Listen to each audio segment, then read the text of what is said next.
Hi, and welcome along to the All Guns Blazing podcast with my man DT. How you doing? I'm good. You know what? It's the vibes are a bit better at the moment, isn't there? You know what I mean? You think about. I was thinking about it the other day, about a month ago when we were doing these podcasts. It was all doom and gloom. Sitting there like this, slumped in the chair. You'd be like saying to me, you know what, Robbie, I can't even do this anymore. I'm just fed up, man. I had enough of this. And then all of a sudden now, there's a bit of optimism around the place. Most definitely.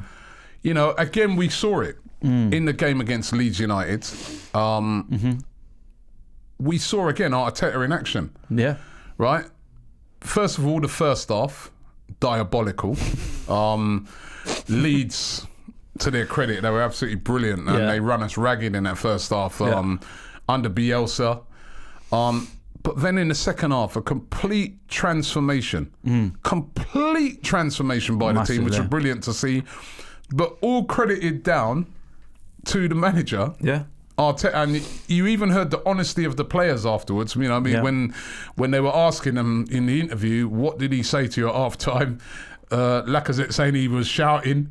You know, Martinez after the game, the goalkeeper, said he was very, very angry at half time. Yeah. And we haven't really seen that honesty for a long time, and we haven't really. He's getting his message across, isn't he? He is, and I like the transparency because there's no hiding place. There's no, hiding behind anything. Normally, with a performance like that, where it was a game of two halves, a manager would have turned around and said, maybe we were a little bit slow in the first half. He would have done everything he could to try and protect the players and try and just kind of mask over it. We won, so let's focus on that. But he's basically come out and said, no, wasn't good enough. And they were told in no uncertain terms at half time that that's not good enough. He even went as far as saying that I warned them about Leeds before the game. I know what was coming. And they never listened. And they didn't listen. I love that because I'm watching it going, wow, like, is that my manager? Like, we're not being left with any uncertainty as to what's going on behind closed doors. We're being told very clearly this is what's happening. We're not sitting there going, why did we play like that in the first half? The manager's coming out and going, they played like that because they didn't listen to the instructions they were given before the game. So we go, all right, fair enough. They ain't listened. Half time, he's gone in, put a rocket up their arse, and they've come out a completely different side. The first half was Emery-like. Like, all the bad habits of Emery came back. And I'm watching it and I'm like, oh my God, Leeds should be winning 2-3-0. Fair play to them. They should have been battering us by half time. 15 shots on goal. Second half, they had 2. We were a completely different side. Completely different side. They couldn't get the ball in the second half. And because we won, you can look back on it and say, you know what, I don't mind that first half performance because it shows that Arteta can get something out of them when it's not going right.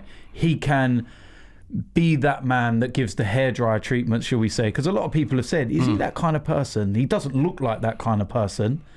And you're just looking at him thinking, yeah, he must have really put a rocket up their arse. And two contrasting performances, but again, positive signs, players responding, players reacting, players that we've sat here in the podcast and gone, sell him, sell him, sell him. Now you're sitting there saying, okay, no, I wouldn't get rid of him actually because he looks like a completely different player. We're going to come to that in this podcast as well because the theme of this podcast is about, we're in January, it's the January transfer window, and I thought that what we'd look at is who we keep, who we sell, and who we buy. Right, so we're going to look at that because, like you said, there's certain players that, up to a couple of weeks ago, I was like, I would have drove them away to the airport. Doorman, taxi, get me a taxi. And then now I'm looking at some of those players and I'm like, hey, hold on a minute, man. What's happened here? Do you know what I mean? This guy's looking important. So, look, we're going to jump straight into it, yeah? Yeah. And I'm going to start with one player, Granit Xhaka. Keep him all day. Look, we said. Would you have said that a couple of weeks ago? Do you know what? Right, I wouldn't have said it, but not based on his ability because I've always backed him and I've always said that I believe he's a good player in there. But maybe the league's just wrong for him. It's too fast. but he's a good player. I've always backed him. I felt that the incident with the captaincy thing, we won't go too much into it, we've gone over it, but I felt that burnt too many bridges, that maybe we couldn't have gone over it. So the best thing for everybody was to get rid of him, because I didn't feel his heart was still within the club. He didn't want to be here. And if you don't want to be here, then the best thing to do is to get rid.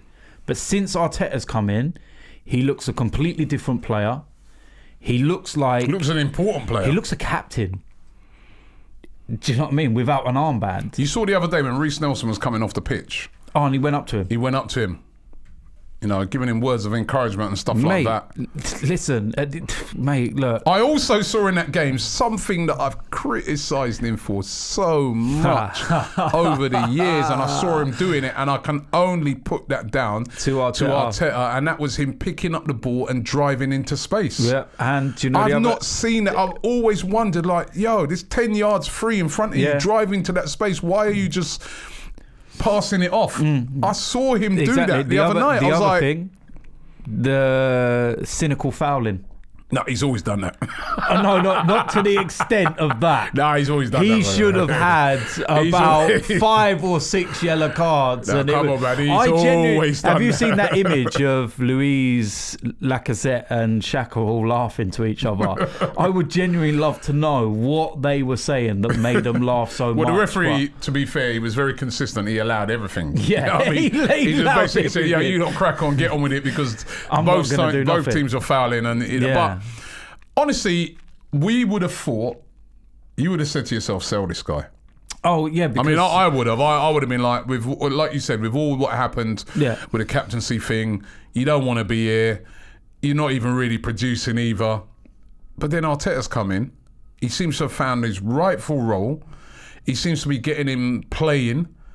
And all of a sudden, he's become an important player. When he was not playing against Chelsea... We missed him. We missed him big time. Big time. And...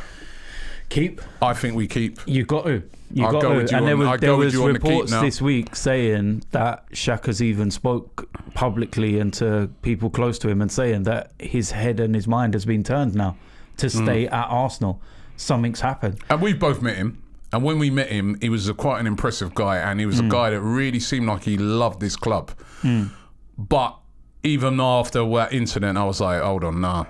Yeah. No, you got to go. But listen, players can turn it. We see that time with the Boué and players like you can turn it around. Yeah. Sometimes these moments in your playing career, in your life, there's big things that happen that you, at the time you think that's it. Oh, it's done. Yeah. That and are something actually happens. There's turning points. There's a switch that gets flicked. It could be a turning point for him. To put it this way, if Xhaka gets substituted at this current moment, when he comes off, he'll get a standing ovation. Yeah, I think he would. Not a standing ovation to say, get off the pitch, boo, don't want you. That's how much he's changed the mindset. Yeah. And there are still people that are sceptical, and you will say he's got a bad performance in him, he's got a mistake in him, and it will only get better over time. If he keeps producing, you know, if this was the one thing that I've always said to you, I said, you do games in blocks. Blocks of 5s is what I look at. And, you know, the true big players perform in minimum 3 to 4 of those 5, and there's one bad game in it. There's the odd game where they might not be up to that, but it's predominantly 7s all the way 7, through. 8 out of 10 You know, plus. We've had players that are playing 1 or 2 good games and 3 bad out of 5. You know, if Xhaka can consistently now start putting 3 to 4 top performances in out of 5, then you can allow the one where he's a little bit maybe below par, and you know, and fans will see that. Okay, the next one, Mustafi, sell or keep? I'll drive him to wherever his destination is. His contract expires at the end of next season. That's a shame. And currently he's on 90 grand a week. Play me 90 grand a week and I could do a better job, and I'm shit. So you're not having him? No. Because you know what? It's not worked out. It's been an absolute catastrophe. The money that we've wasted on him, the wages he gets. Chelsea was just Mustafi to a T when he came on. You know, what he did for that second goal for Chelsea. If he weren't on the pitch, Chelsea ain't scoring that second goal. that was Callum Chambers. He wasn't injured or... But then we saw Rob Holding come in the other night, who make loads of mistakes in that game. He's been out a very long time. Yeah, and but he in the second half, didn't get the stick that Mustafi got. But in the second half, he was a lot better. Now, he's just had an ACL injury. Coming back from the ACL injury, of course, something that always happens with massive injuries is you start picking up minor little ones elsewhere because you've got stronger muscles in other areas than others, and it's common that always seems to happen with a player that's been out long term. They pick up little muscle injuries here or there, and it takes time to get going. And he needs games. Okay, so sell not Holding. Sell Mustafi all Mustafi day long. We've got to get him off the wage bill. All right. What about Socrates? Socrates, his contract's up at the end of the season. 31 now. All right, maybe. His contract's up at the end of the season. Do you offer him a new deal, an extension now, or do you just let it run down and just say at the end of the season, thanks very much, see you later? Again, this is one of the players that a couple of weeks ago I would have said, bye-bye, see her. Where do you want a taxi to? But since Arteta's come in, he looks an absolute monster. Man was playing right back against Leeds. In the first half, in the first half he was well. dreadful, but in the second half, I love that right at the end when he went in the corner, the little skills, holding off, and he just looks a completely different player. Him and Luiz, right, have been the calamitous two. When those two are together before Arteta come along, we were like, oh no. We were even asking for Mustafi to come in. That's how bad those two were. Now all of a sudden, Arteta's come in, and him and Luiz looking good. So would you give him a contract extension? Maybe a year. Yeah? Maybe. Okay. Given the factors, we've got to remember Saliba's coming in at the end of the season. What are we going to do this month? That might have a shape on what we do, but his experience is invaluable. Yeah, I think now with Callum Chambers picking up that injury, I'd be thinking about possibly maybe an extension. Maybe a year. Maybe a year, but I'd wait a bit. I'd wait a bit until the end of the season. David Luiz, his contract expires at the end of next season. So he's still, he's on a lot of wages, but he's only just again a couple of weeks ago. I'd have drove him wherever. I was like, just leave his contract as it is. Leave his contract as it is. And I think again under Arteta, he looks a completely different player, and he looks a leader. I noticed it in the Manchester United game. He was encouraging players, pushing them on, just, being a leader, being an experienced professional. And I like that. And his passing, we always known that David Luiz has got a long pass on him, a really good ping, but we haven't really seen it. But now he's pinging these long passes out to break play, so we're not doing the same old thing. And it's finding the man. He's doing everything right. He's not rash. Okay. Maybe this will come back to bite me in the next game and he goes flying in or whatever. But he'll be up against Zaha and those guys. But so far, he's doing the right things. Okay.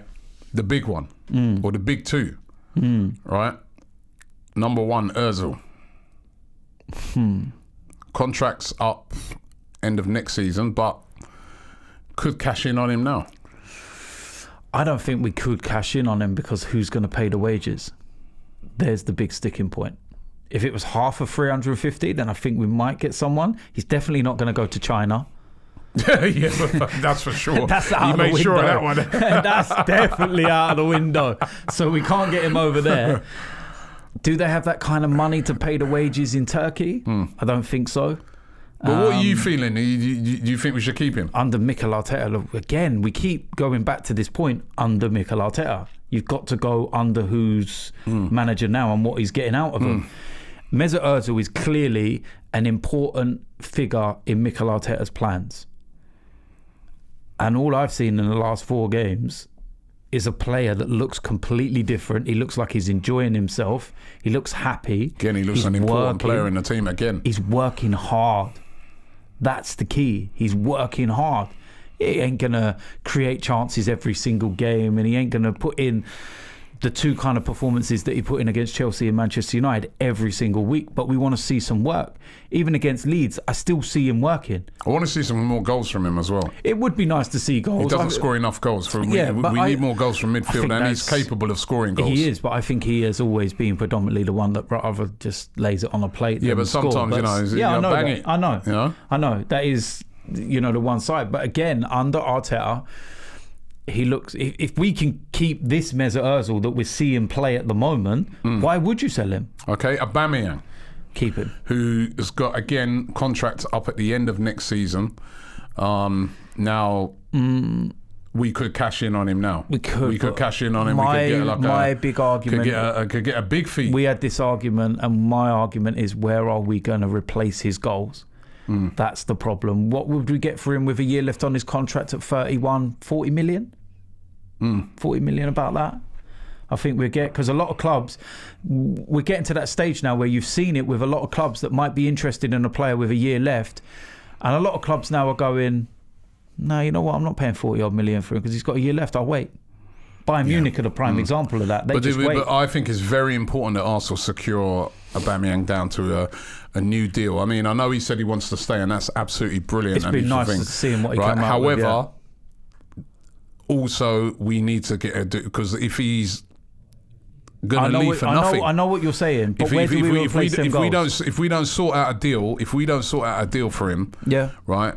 That means at the end of the season now he only has 1 year left, and then we get into all those big problems that we've seen over the years. I genuinely think getting into the Champions League is going to be key to Aubameyang. But what if we don't? Then he's going to go for a fraction of the price. Well, I mean, I desperately want to keep him because I think he's such an important. It's his goals. He's so important to this football club. Where do you exactly? You know what I mean? He's the second top goal scorer in the Premier League, and he hasn't had. I wouldn't say he hasn't had a great season. I'm saying, given the problems we've had as a team, for a player to still be where he is, speaks volumes. Yeah. And if we can click like Arteta wants us to, he's only going to score even more. Okay, I think we've got to get a deal for him done ASAP. Hector Bellerin, what do we do with him? Oh, God. Been out injured for a very long time. Still out injured. Seems to be carrying a hamstring injury now. Wasn't even in the squad against Leeds United. Same as Rob Holding. Had a big ACL injury. Come back. Muscle injuries. There's people saying that he hasn't got the pace he used to have. I mean, Ainsley Maitland-Niles has come in and done a great job. He's first choice right back right now.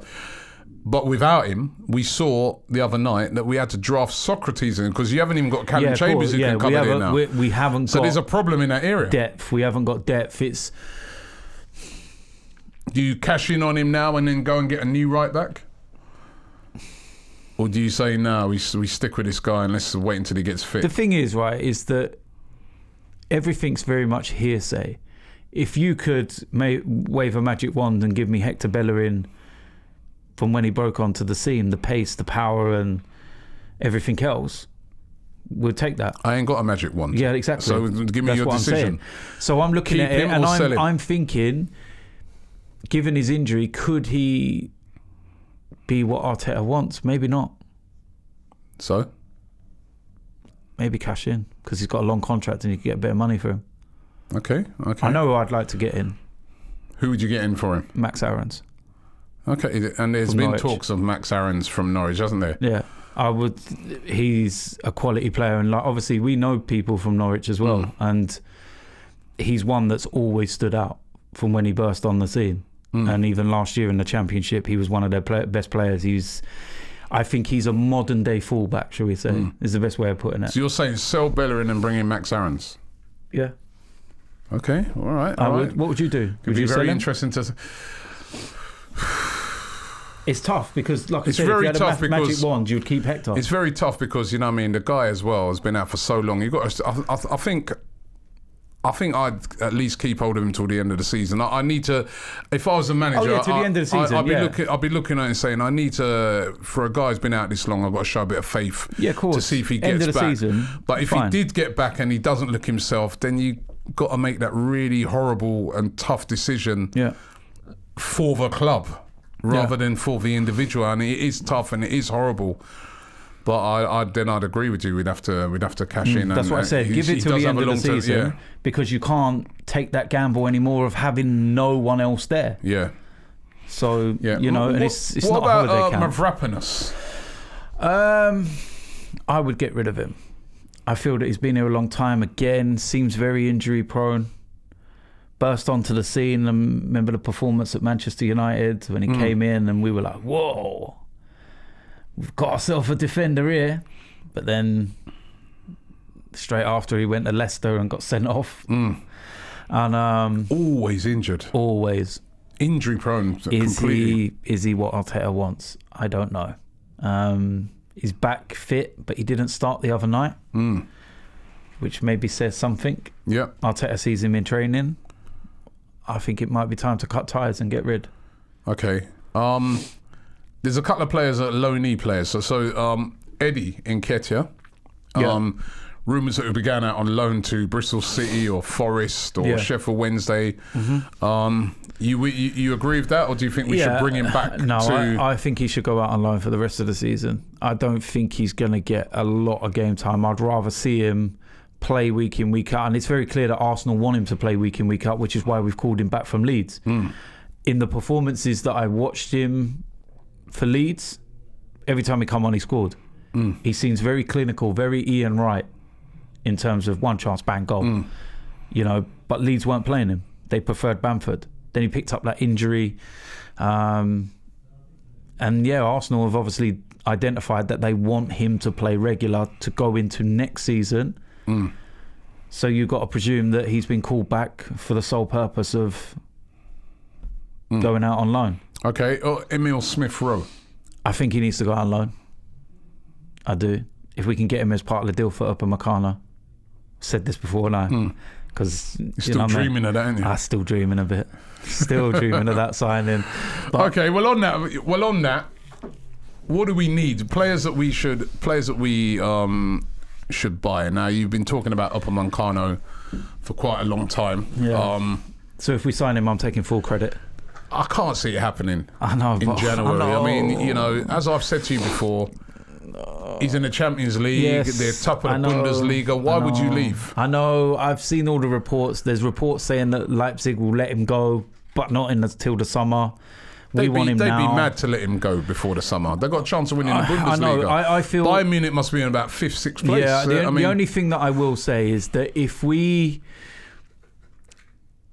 do have an inkling of signing him and we can get him, but the only way of getting him is in the summer, but we sign him now, we've got to take it. You look at the Saliba situation, it was very evident that we wanted him for this season, but then it was made very clear in no uncertain terms, no matter how much negotiating went on, you are not getting him this season. If you want to buy him, you can, but he's coming back to us for the year. That was the stipulation told to every single club that we're trying to get him. And Arsenal looked at it and said, we cannot afford to lose out on him. We have to bite the bullet, let him go back for a year, but no, we've got that talent coming.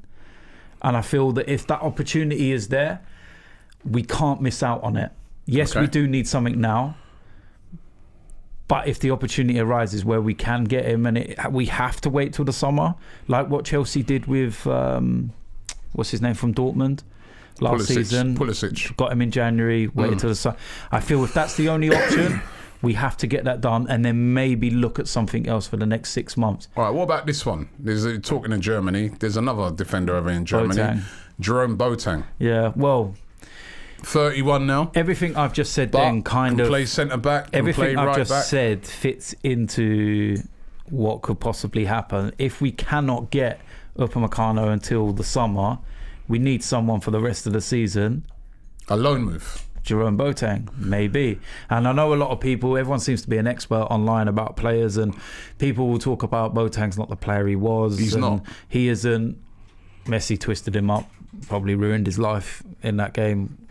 Messi twists anybody up, by the way. Yeah, he twists everyone up. He's ridiculous, isn't he? But But he's not the same. He's not. When he first sort of came on the scene, he was like, you'd be like how we talk about Van Dijk. That's how we spoke about Boateng. Yeah. He was that good. He's not that same player. However, I mean, a loan move I think would be good because obviously he can, as well as centre back, he can play I think as on a right back as well. Yeah. However, is he? I mean, for me, anything permanent for him, I'm not feeling that. We've already got enough oldish centre backs. Why do we need to go and get another one? It's like what you're saying. My proposal, if I put it to you now, like if we were told we've signed up a Upamecano, but he ain't coming till the summer, we're going to bring in Boateng for 6 months, rest of the season on loan. Would you accept that? Well, his wages as well. Apparently, he's on 196 grand there's a week. There's no way he would get that. At Bayern Munich. Maybe get rid of Mustafi and then give him his wages. Just going back on that Mustafi thing as well. No. Wait a minute. Let's not go back on Mustafi. Going back on the Mustafi thing, right? We've got a problem at the moment with right back. He can play right back. He's played there for Germany. I want him to play He's played there for Arsenal. I want him to play right back out of the club. Right back. Well, you don't know what he'd be like under Arteta. Because I've seen him. No, right back under Arteta. You don't know. Because, maybe right back. Because look, some footballers have football brains. Some don't. He really does not look like the one that has a football brain. So you're just not having him at all? No, because everyone seems to have responded to Arteta's instructions. One game. Hold on a minute. Game. Hold on, Robbie. Right? In those one games, players that we've already said get out the door, right, have actually stepped up. They've listened to his instructions. They've implemented his ideas. No, it's very unfair to judge the guy. No, it isn't. Because if you're judging him, if you're saying right, he's brain dead. No, I'm sorry. I just do not. I'm just saying, right. If you're saying that everyone gets a clean sheet, right? He got a clean sheet, and he conceded 10 goals. Clean slate, right? Which is what Arteta said, right? You got to give him more than one game. I mean, right? Jesus. Answer me this. Bit harsh. Answer me this. Arteta gave everyone a clean slate. Mustafi got a game. Has he played since? No. So what does that say? That could be because he's going. No, a lot of that could be because he's going. But that's obviously because Arteta has said. No, I think he would have played against Leeds the other night had it not been for the fact that it looks like he's going. But I'm just saying, I genuinely think that Arteta's gone. Is that a risky decision because he can play at right back? No, because he would have played at right back. I think he'd do a better job of right back than Socrates did. Look, so it was a one-off, right? And at the end of the day, that's how desperate we were that we played Socrates at right back. So if we're so desperate, we're desperate. Does it make sense? We're that desperate. We're playing Socrates at right back because anything is better than Mustafi. No, I don't think that was the case. I think it's the case more that Mustafi is lined up to leave. I know his representatives are talking to Arsenal. He wants to play week in, week out. And obviously, you don't want to get the player injured. That's why he didn't play. That's why Eddie didn't play. Yeah, exactly. Go to the under-23s if you want to play every week. I'm sorry, but no, I'm sorry. Listen, we need a right back. I don't care. I'd rather go into the under-23s and take one of the right backs out of there. Well, there was obviously no one to take out of there the other day. You know what I mean? So I would not. Someone who's not. You got to be ready. Be having Mustafi near that team. I'm sorry, he got his chance, he came on, and it's his fault for that second goal. Sorry, okay, it's his fault, and that's Mustafi to a T. All right, what about getting rid of Xhaka and replacing him with Adrien Rabiot? No. I mean, Rabiot. It's a possibility. It's not. It's a possibility. It's also a possibility. Would that not be an upgrade? Depends what his attitude's like. Weren't that great at PSG. Hasn't really done anything since he's left PSG. No? Xhaka's accustomed to the Premier League. If he keeps playing the way he's doing, would you swap him? No. Okay. Could take Rabiot 6 months to get into the whole, adjusting to the Premier League. Back to square one. Why? When you've got someone that's doing the job. Thomas Lemar, who we nearly bought. Nearly spent £90 million on. Has gone to Atletico Madrid. Hasn't really worked out for him. Mm-hmm. What about him? We spoke about this last week, didn't we? And I said if it's a loan deal, then it could balance things. What about a permanent deal? No, not permanent. He has to prove himself. I think it's like a Denis Suarez situation. You imagine if we got him permanent, we'd be sitting there now going, oh, fuck's sake, how are we going to get rid of him? So I think a loan's good, given the troubles he's had at Madrid. A loan's a best move because you say to him, prove yourself. You want a contract? Prove yourself. If not, bye-bye, go back to Madrid. All right, what about cashing on Aubameyang and bringing Moussa Dembele from Lyon? I just don't. I like Dembele at Lyon, I really do, but I don't think he's going to score the goals that Aubameyang is. I think if you're going to replace anyone with Dembele, it's more Lacazette. I think Lacazette you would get more money for. He's not as clinical as Aubameyang. Doesn't score as many goals, but his play is important. What he does. But then I was speaking to someone the other day, French guy that follows all the French football and Lyon and everything else, and he was saying that since he's been at Arsenal and more so under Emery, he was asked to play a completely different way as a striker in comparison to the way he played at Lyon, and it's all this back to goal, holding people off, and Lacazette was never like that. He wasn't like a target man. So maybe Arteta will change that way of process with him. We don't know.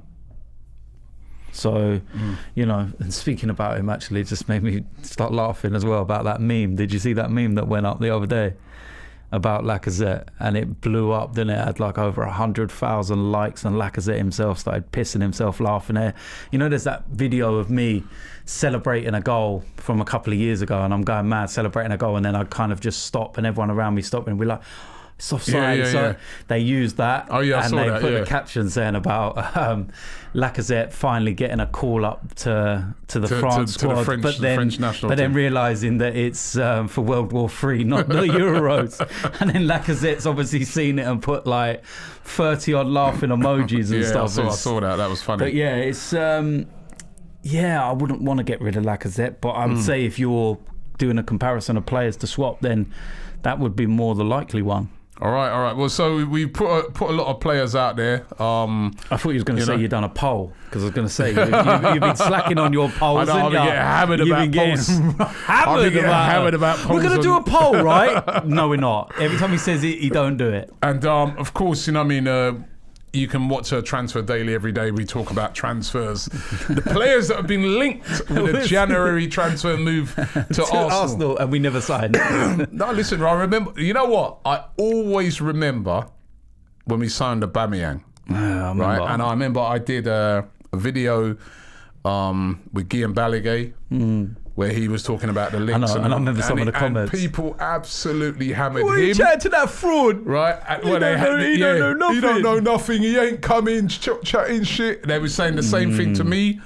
Robbie, stop talking about Aubameyang. He's never going to come to Arsenal. Yeah. Then, bam. Aubameyang. We're tracking his plane. Yeah. Hey, Pierre, you want to come over here? And all those people who were slating me just disappeared. They never came back and said, oh, sorry, or nothing like that. And remember, on the show, we talk about the rumours. We're not endorsing the rumours. Yeah.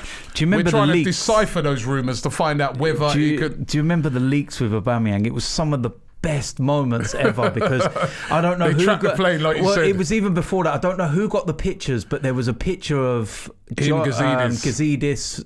Aubameyang weren't there. Yeah. It was Gazidis, Josh Fahey, and they were standing by Aubameyang's car. Cars, yeah. And everyone was like, hold on, that looks like one of Aubameyang's car. And then someone zoomed in, and you could actually see the logo of Aubameyang, his A logo by the bottom.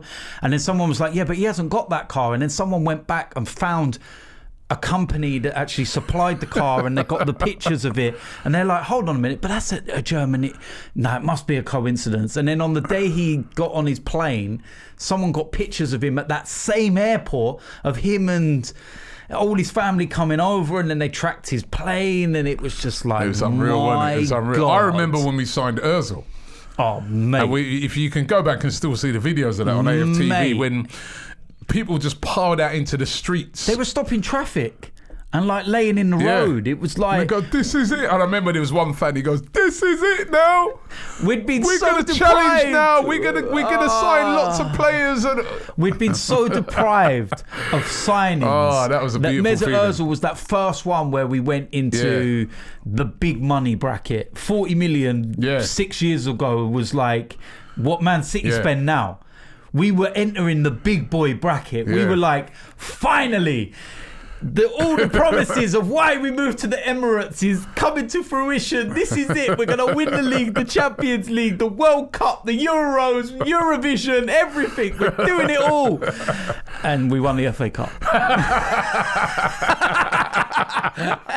It's like, yeah, man. Mate, it's amazing the thoughts and feelings you get as a fan. And it's very important with transfers now. We you know what, me and Harvey the other day, we did a show where we looked back at 10 years of Arsenal. And the one thing both of us, that really struck us about that was how reactionary Arsenal are in the transfer market. They never seem to have a plan. It's always reacting. Yeah. So when they bought Ozil, that was kind of a reaction because fans were pissed off because we sold Fabregas. When they bought that was a reaction because we'd sold Van Persie. That's when we bought Ozil. When we bought Aubameyang, that was a lot of a reaction because we'd sold Alexis. And we never seem to add. We always seem to, if one brilliant player goes out, then we have to go and replace it. We never seem to be. I know what you're saying. I want to see us going forward, with starting from this January onwards, having a transfer plan. Meticulous planning. Everybody who comes in is part of the jigsaw, a bit like what Liverpool have done. If you look at the signings they've made, when they signed Mane and Salah, people looked at it and said, good players, do you know what? Good signings. I was one of the sceptical ones over Salah because everyone naturally, when he signed, would have said, well, he's already been in the Premier League. He was at Chelsea. It didn't work. But he did he's go not to suited. No, but if I you know looked he went at to it, Roma. let me tell you the meticulous planning that they did. They obviously, you're right. It didn't work out for him there. But they looked at it and they said, this guy's gone to Italy, man. And he's done brilliantly. And they would have checked out his attitude. They would have checked out all of the sort of things and said, you know what? Obviously, they probably didn't know he's going to be as good as he was. But they're like, that'd be a good signing. Mane. Yeah. People would have seen he signed from Southampton or another one. Yeah, so everything they've done, it's like they've got a plan. Well, look at Robertson. Yeah. Signed from Hull, wasn't it? Yeah. It's always a plan to their signings. If we made a signing like Robertson, if we went into the Championship this month and bought in a right back, or you could even put Max Aarons in that category because Norwich are bottom of the league. It's not really attractive sort of thing. You would get people going, who's signing him for? Plays at the bottom of the league. Who's in the Championship? You know, that's the reaction we get.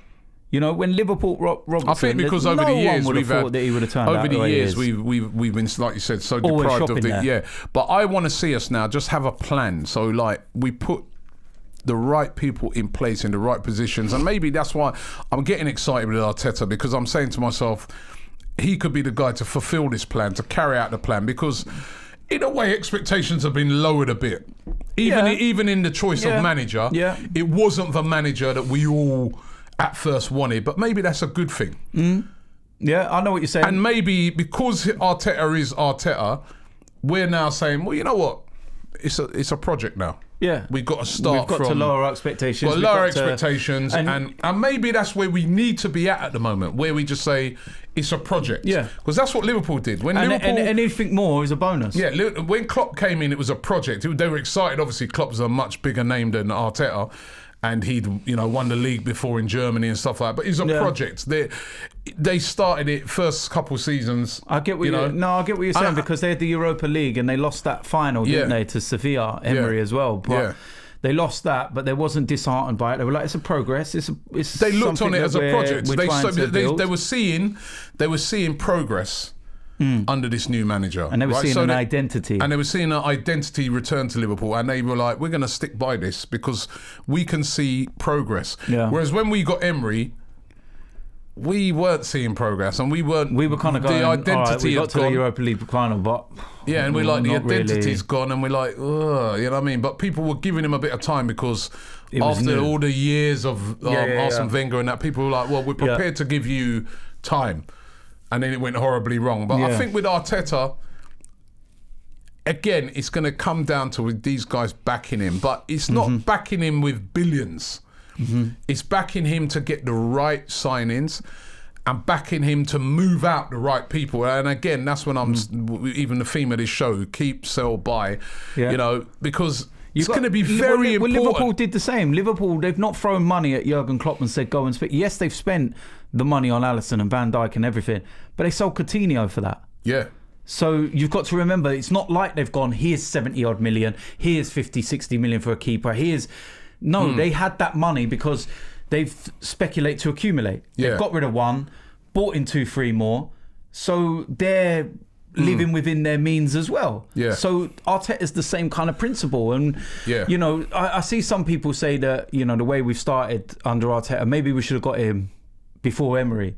I don't agree with that, because I feel that extra year or so with Guardiola will have done him better. Because you look at last year, what he would have won at Man City whilst with Guardiola, the title race, how Man City had to be, in that last 15 games, I think it was, something like that, they literally won every game. They could not slip once, not even a draw, because they would have lost the league to Liverpool. He was a part of that.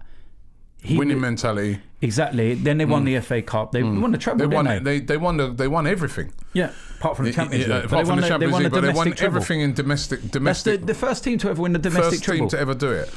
And, you know, that winning mentality, I mean, and that ruthless mentality. Remember, we saw it in the final against Watford where they wanted to score. They wanted to win that like 10. You know what I mean? Other teams would have eased off after about 3-0. You know? Yeah, they were absolutely ruthless that day. And you were watching it, feeling sorry for Watford. Yeah, and I'm just looking at it and I'm thinking, maybe this guy could be the guy to implement a plan that is going to get us moving forward again, and it's going to be key whether they back him, whether they support him. And surely they're going to back him because he's only just came in, so you've got to look at it and say that this would have been part of the conversations. Well, he's backing him all round. It's not just backing him in buying players. It's backing him if he says, boy, I want to get rid of him as well. It's backing him with that. You know what I mean? So we're going to have to watch this space. It's going to be. He looks ruthless. He does look ruthless. He sounds ruthless.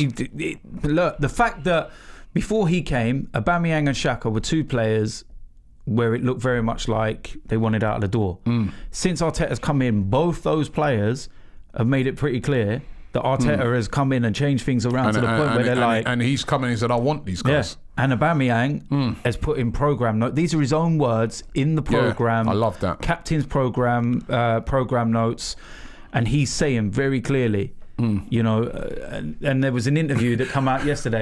Did you see Aubameyang's interview? And I've got to say this as well, because some people like to cause trouble, and it's very ironic me saying that. Right? But there was the interview where he was talking about how he wants to stay at the club, be at the club, win things, get us back to where we want to be. And people are going, oh, look at his body language, because he doesn't look eye to eye with the interviewer, and he's very kind of, with his hands, like sheepish like. Go watch any of his interviews that he does, especially in English. That's how because he's not comfortable, I don't think he's comfortable enough to look someone in the eye and speak English and get an understanding of that way of things. When you look at his first interview, he has that sense of that's Aubameyang, but people are like, oh, look at his body language, he's lying. Fuck off, man, seriously. Do you know what I mean? And we're meant to be the problems. No, I think it was great that he's come out and said what he said, and it's good. You know, he said the press, part of his quote is the press does his head in. I was like, oh, he's getting the English language now. Yeah, he's getting the English language. Does his head in. How many of us say that? It does my head in when I hear about the English press. I was like, wow. But there we go. Listen, Palace. Yeah, big one, big test. All this we've been eulogising about Arteta, all that. It will all come crashing down if we lose. Well, I wouldn't say it would all come crashing down. No, not crashing down fully, but I mean, it would kind of give us some smack to reality. It would be brilliant if we could go to Palace and get a win. Yeah.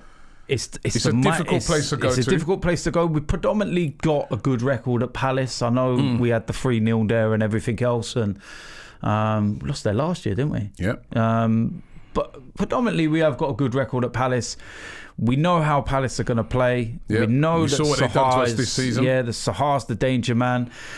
I tell you something. Zaha. Zaha. You said Saha. All right. Jesus, trying to talk to me about he used to play for Man United. How dare you try and talk to me about pronunciation? No, but Saha, where you get this from? How dare you? No, where you get this? How dare you, right? Try and talk to me about pronunciation. No, but where you get this from? Get in the bin before I bring up some of your pronunciation. Where you get this from in Zaha? Zaha. So you're thinking Louis Saha. He's played for United. Get in the bin. So did Zaha. True, but you're thinking that's why you're getting confused. Oh, shut up. I'm not getting confused. I know.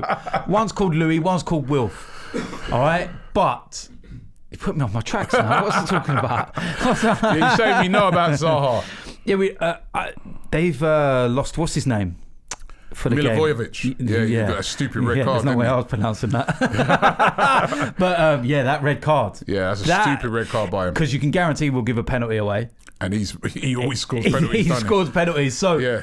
I think it's that combination. Yeah. Zaha wins them, he scores them. But he could be a big miss for them. Apart Apart from the penalties, he's one of the guys that he's like their Xhaka in midfield. Yeah, controls he's a a lot. solid. Yeah. So he was excellent against us last year. Yeah, I think that it's a big test for us, big test, and it's an early kickoff. Early kickoff. Yeah, it is, isn't it? So players have had a bit of a rest. There's surprising the lineup we had, but. Well, there was no Aubameyang in there. He's a full rest. So he's had a nice, a nice break and everything. Leno, Maitland-Niles, had a good rest. Kolasinac did play in that game. He came off. Yeah, but but not really played all of it. Torreira had a full rest. So I and think, of course they lost that game in that FA. That game when Milivojevic got sent off, and they did have a pretty strong team out in that game. And Martinelli's got himself back now as well. They got beaten by Derby, so it would be a massive statement if we could go there and we could get a win. Yeah. Really and we can then put our feet up for the rest of the weekend. Relax until the final until our final on a Sunday. You know what I mean? We haven't done that for a very, very long time. I know, but it would be.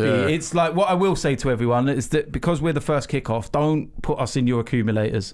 The one thing I never do when I do an accumulator is put the afternoon team, because you can guarantee it's the one that messes it up before it's even begun. I fancy us this week. I'm not going there. Do you know that? I fancy us. I'm not going there. I think, you know what it is, right? There's a confidence in the team at the moment. There is a confidence. And that showed through. And I just don't think you're going to see that first half. You know what was a good thing the other night? That first half performance could prove to be a good thing. Yeah. Because, everybody's been on a bit of a high recently after Man United. And that first half performance gives us a slap to reality. Yeah.